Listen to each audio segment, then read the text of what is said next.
Il est 19 h, bonsoir à tous et merci de nous rejoindre pour ce journal qu'on entame avec les titres de l'actualité. L'Algérie plaide pour une coopération renforcée entre la Ligue arabe et l'ONU. Elle appelle à une résolution immédiate des crises régionales et au rétablissement de la paix au Moyen-Orient. Le ministre des Affaires étrangères a insisté sur l'importance de stopper l'ingérence étrangère et de défendre la cause palestinienne.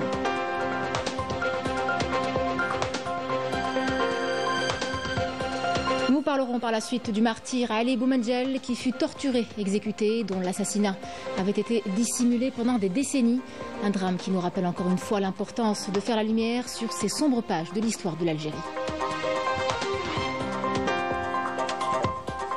Renforcer les liens avec nos ressortissants à l'étranger. À Rome, une première rencontre consulaire de la zone sud d'Europe a permis d'évaluer et d'améliorer les prestations consulaires. Une journée d'études placée sous le signe de l'écoute et de l'action. Correspondance dans un instant. Au Maroc, la colère gronde toujours parmi les sinistrés du séisme d'El Haouzine. Un tragique incident a ravivé l'indignation. Une personne a péri dans l'incendie et de son abri précaire. Les autorités pointées du doigt sont à nouveau accusées d'inaction et de ne pas tenir leurs promesses. Ils sont de plus en plus nombreux à se lancer dans l'équitation, ne serait-ce que par divertissement. Un sport en plein essor dans la région d'Oran.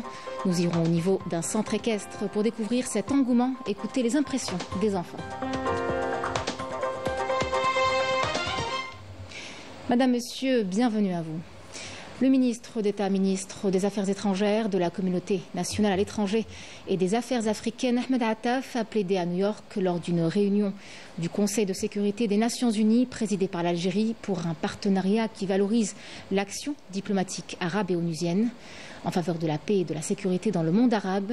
L'Algérie, fidèle à son rôle de défenseur des justes causes, a insisté sur la résolution de la question palestinienne et a mis également l'accent sur l'importance de mettre fin à l'ingérence étrangère, un phénomène beaucoup trop récurrent. Raouf Hamouche. Renforcer la coopération entre le Conseil onusien et la Ligue arabe pour faire face aux multiples crises régionales persistantes. Identifier les méthodes pratiques permettant de profiter de l'expertise des deux parties en matière de prévention et de résolution des conflits est devenu une nécessité absolue.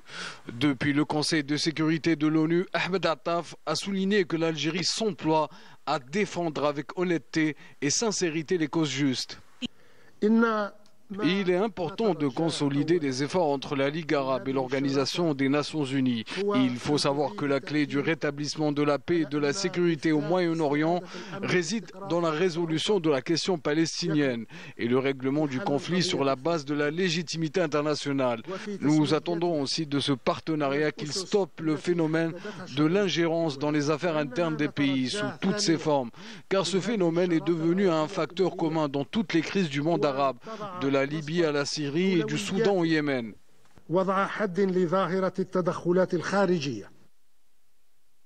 Par la voix de son secrétaire général Ahmed Abou Ghaït, la Ligue arabe a salué les efforts constants de l'Algérie depuis son adhésion au Conseil de sécurité des Nations Unies et de sa présidence au cours du mois de janvier, et ce, en vue de renforcer la relation entre la Ligue arabe et le Conseil onusien. Je tiens tout d'abord, Monsieur le ministre, à vous adresser mes sincères félicitations à l'Algérie pour les efforts fournis lors de sa présidence au Conseil de sécurité. Je voudrais aussi exprimer ma profonde gratitude pour le rôle qu'elle a joué en tant que porte-parole du monde arabe au sein du Conseil. Je tiens aussi à saluer l'initiative d'organiser cette session importante sous la présidence de l'Algérie dans le but de consolider les relations entre la Ligue arabe et le Conseil de sécurité. L'Algérie continue de plaider depuis la tribune du Conseil de sécurité des Nations Unies pour l'établissement de relations solides entre le monde arabe et l'ONU, œuvrant sans relâche à promouvoir la paix et la sécurité dans le monde. Dans la bande de Gaza, c'est une véritable hécatombe humanitaire. En plus de 15 mois de répression incessante, 92% des maisons ont été détruites ou gravement endommagées. Un chiffre glaçant révélé par l'Office des Nations Unies pour la coordination des affaires humanitaires. Près de 436 000 foyers ne sont plus que des ruines. Et face à cette situation insoutenable, les habitants s'accrochent et tentent de sauver ce qu'ils peuvent dans un paysage de désolation.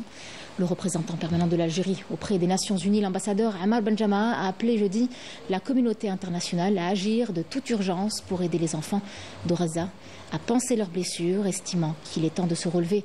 Et nous devons agir de toute urgence pour sauver des vies et aider les enfants à panser leurs blessures lors d'une réunion du Conseil de sécurité de l'ONU.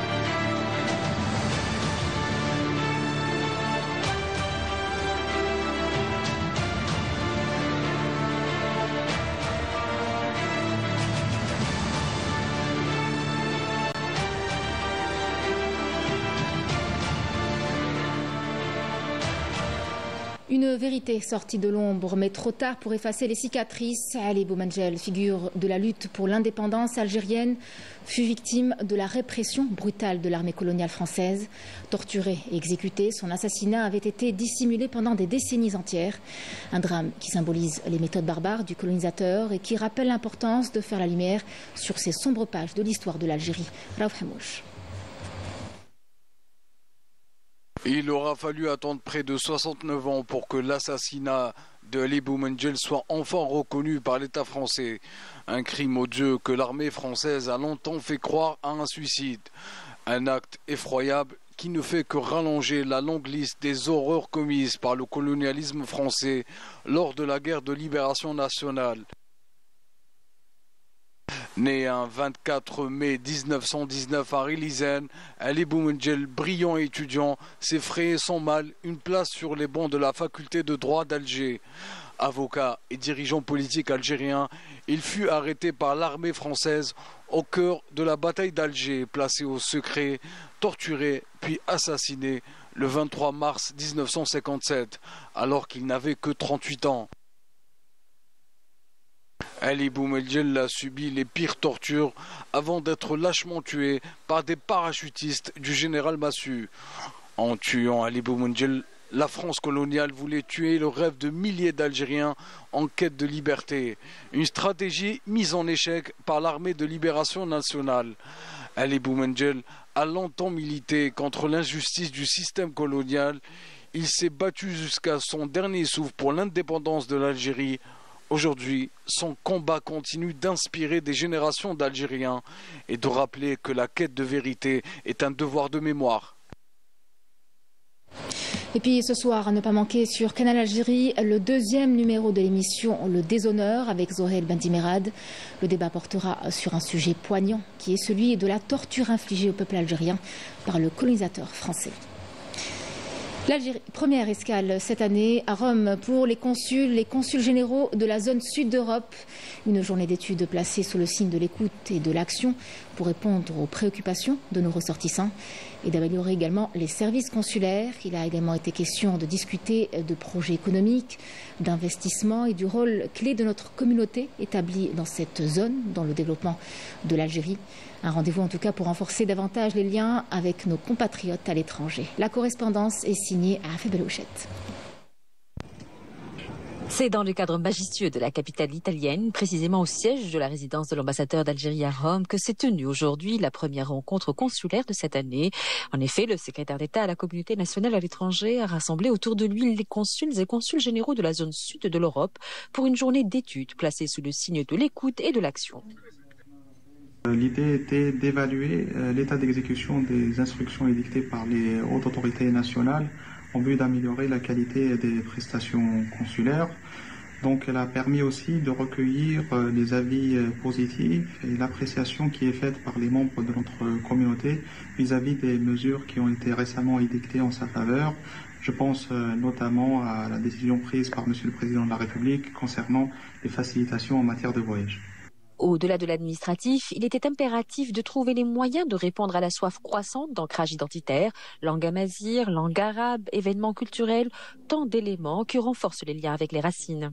Ce sont des demandes qui ont été parfaitement prises en charge par Monsieur le Président de la République dans la mesure où des décisions très ambitieuses et importantes ont été prises, que ce soit en termes d'ouverture de centres culturels un peu partout dans le monde et pas uniquement en Europe d'ailleurs, qu'en matière d'initiatives qui ont été prises en charge par le gouvernement en vue d'assurer un enseignement distanciel de la langue, de la culture algérienne. La dimension économique n'était pas en reste. Portée par une nouvelle génération de talents d'entrepreneurs, le lien économique avec l'Algérie doit être renforcé. Médiatisation des opportunités, accompagnement des porteurs de projets et plateformes d'intégration sont au cœur des discussions.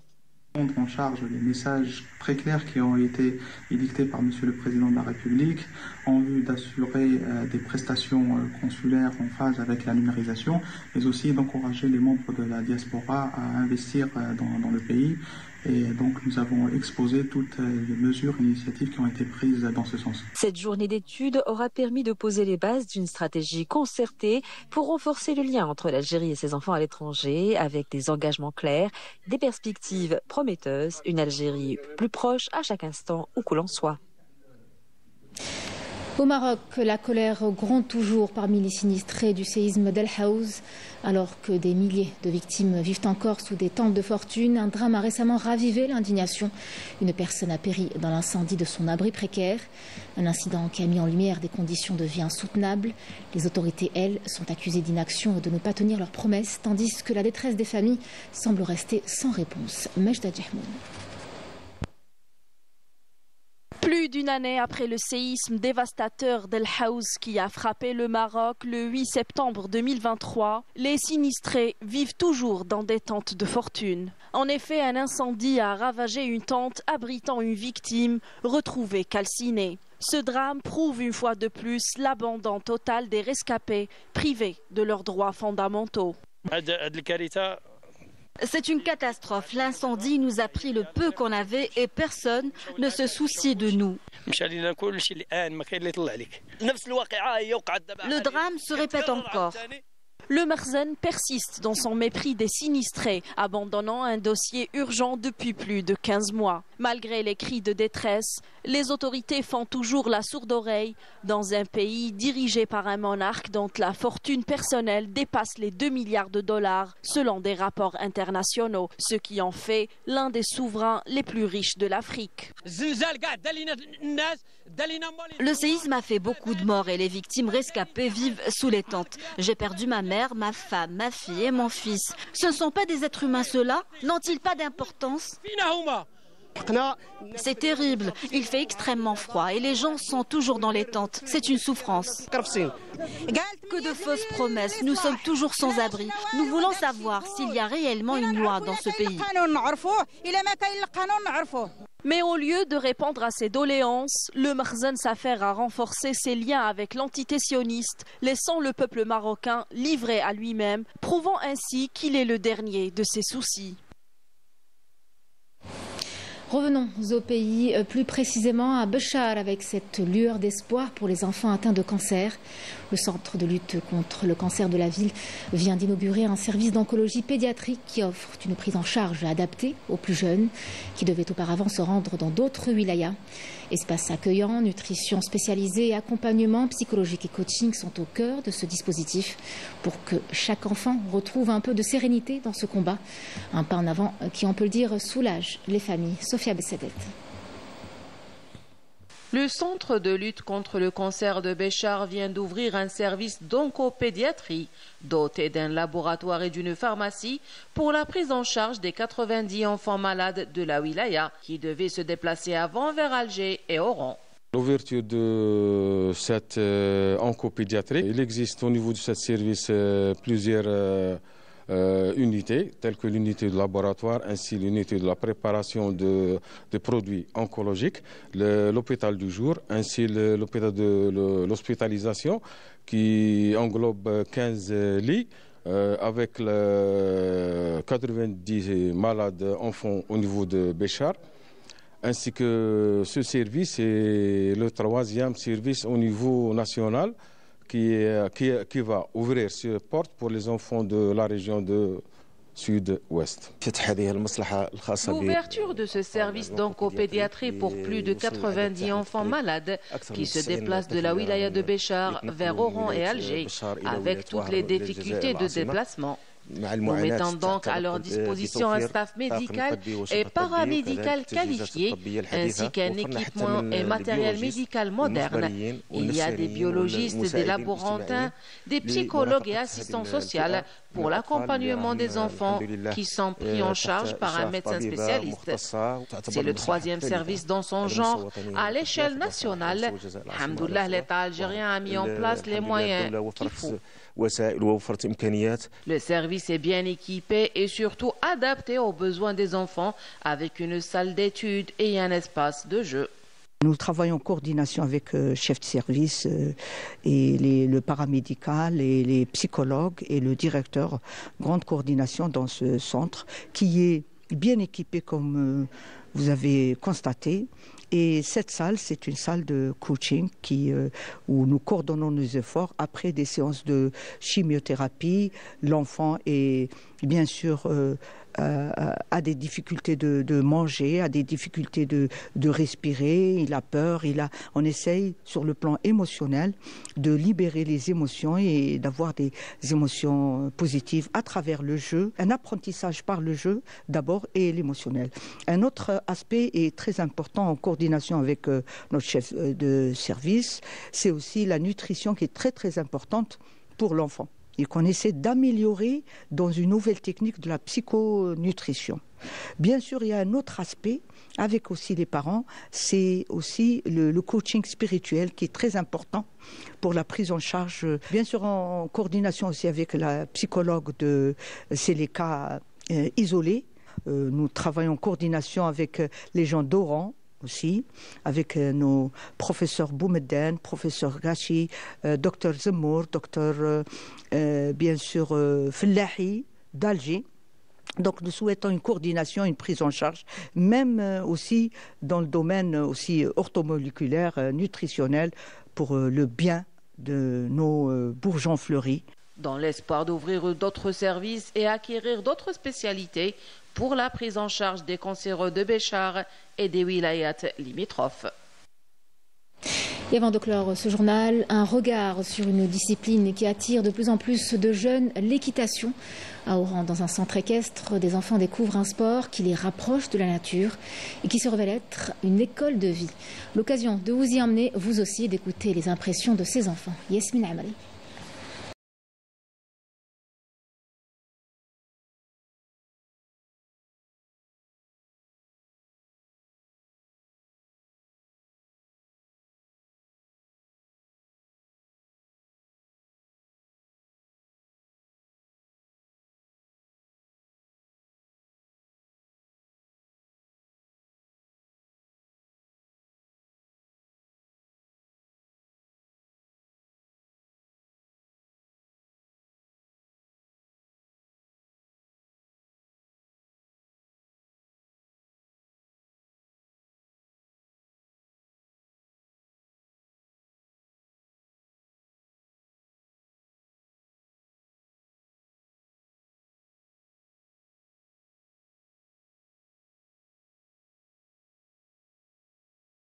Nade avec elle. J'aime les animaux, surtout les chevaux parce qu'ils sont fidèles et gentils et intelligents. J'aime les chevaux depuis mon enfance. أنا خيرت هواية الفروسية من اللي كنت صغير على خاطر أنا نبغي العواد وفيهم راحة نفسية من تكون وحدهم وحتى يعلموا الواحد التوازن ويكون قابض روحه في الحياة تاعه.